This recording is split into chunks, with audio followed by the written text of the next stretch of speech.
In this lesson, we're going to start talking about ribs in SOLIDWORKS. Let's start by opening an existing part from your Infinite Skills working files for Chapter 4. Open the plastic part file. Notice that this part already has several plastic features in it. We use this as an example in the first lesson in this chapter. Two of the features that are already in here are rib features. If you look in the Feature Manager, Rib 1 is the circle and X pattern in the middle, and Rib 2 is the U-shaped rib along the neck of this part.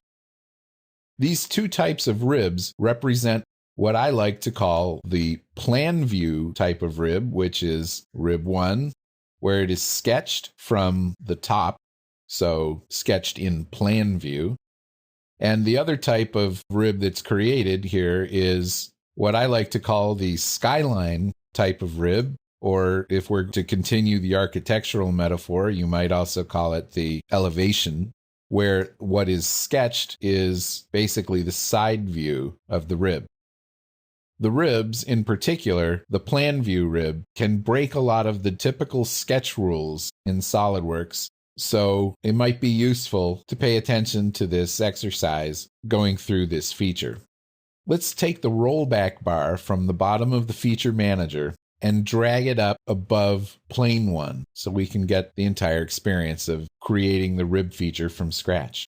The plan view type of rib requires that you are looking parallel to the direction of pull for the plastic part. So let's establish, first of all, a new plane that will represent the top of the plan view rib. In order to do this, let's find the plane that's parallel to that, and that would be the top plane. And I'm just going to click on that in the Feature Manager. And then with it still selected, I'm going to look down into the model.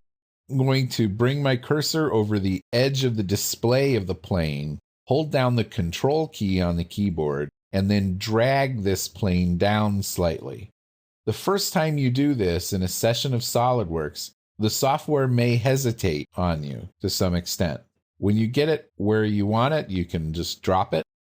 And if you want to key in a specific distance, such as 1.25, to be very specific about it, you can key in that distance in the Property Manager and then click the green check.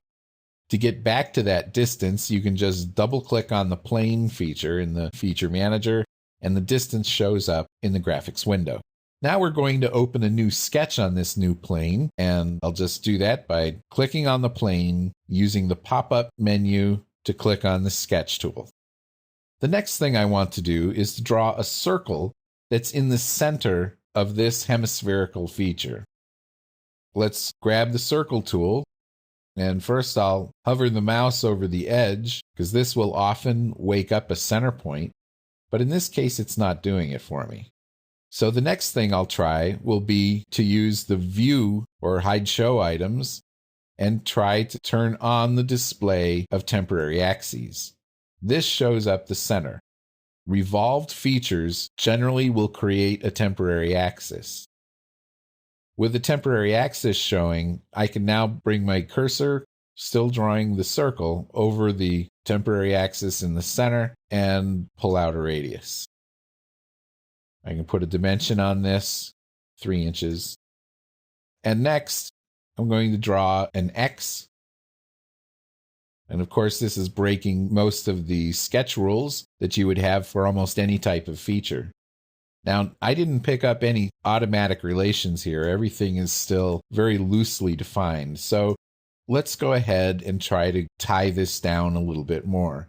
Drag a box, a selection box that goes from right to left and goes across both of the lines, but not across the circle. That will select both lines.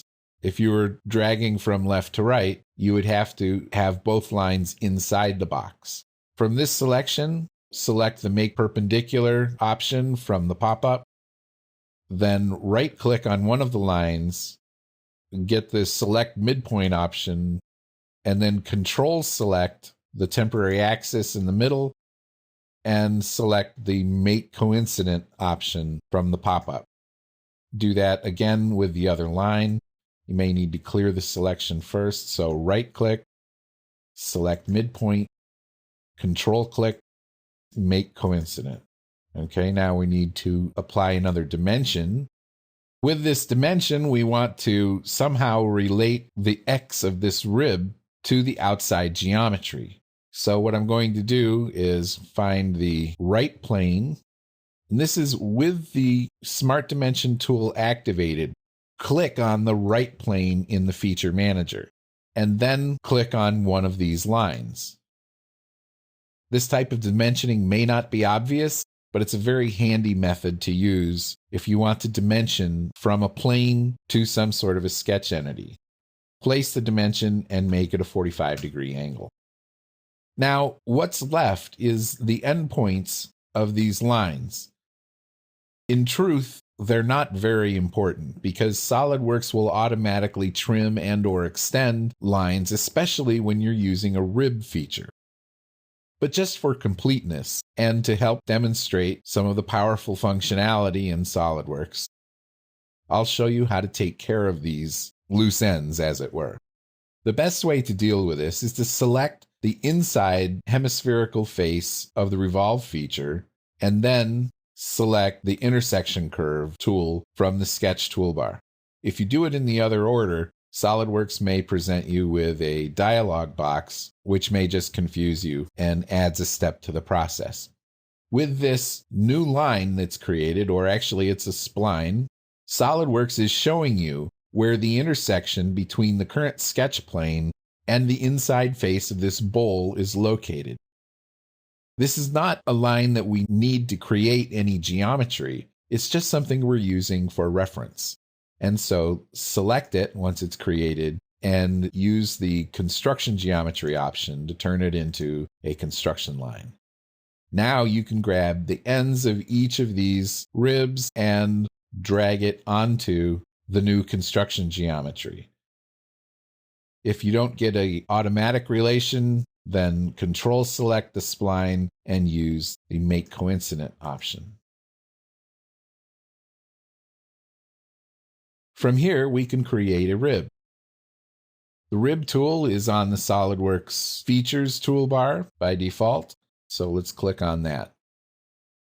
Within the property manager, you can control all the aspects of the rib. For instance, I spoke of the plan view and the skyline type ribs. That control is right here.